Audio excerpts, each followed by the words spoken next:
To Janhvi real estate అండి. మనం ఇప్పుడు చూస్తున్నది 145 గజాలు 145 స్క్వేర్ యార్డ్స్. ఇది వచ్చేటప్పటికి 90 స్క్వేర్ యార్డ్స్. 2 హౌసెస్ అవైలబిలిటీ ఉన్నాయండి.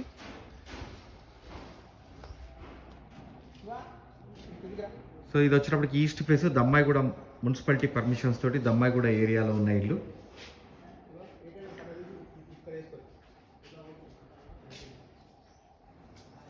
Main door 100% teakwood. దీని పూర్తి వీడియో చూడాలి అనుకుంటే కనుక కింద లింక్ వస్తుందండి. ఆ లింక్ క్లిక్ చేస్తే పూర్తి వీడియో ఓపెన్ అవుతుంది. అట్ ద సేమ్ టైం మన జాన్వీ రియల్ ఎస్టేట్ ఛానల్లో ప్లాట్స్ ఇండిపెండెంట్ హౌసెస్ అన్నీ ఉంటాయండి. మన Janhvi real estate channel subscribe చేయండి. పక్కనే ఉన్న బెల్ ఐకాన్ క్లిక్ చేయండి. ఎవ్రీడే లేటెస్ట్ అప్డేట్స్ వస్తూనే ఉంటాయి. దాంట్లో చిన్న ఇల్లులు వస్తాయి, పెద్ద ఇల్లు వస్తాయి. మీకు కావాల్సిన మీరు చూస్ చేసుకోండి. నా పేరు ఫణిశేఖర్ శర్మ. దీని ప్రైస్ వచ్చేటప్పుడు డిస్క్రిప్షన్లో క్లియర్గా మెన్షన్ చేస్తాను. పక్కన 90 స్క్వేర్ యార్డ్స్ వచ్చేటప్పటికి 65 lakhs. ఇది వచ్చేటప్పటికి 85 lakhs. థ్యాంక్ యూ అండి. Thank you very much.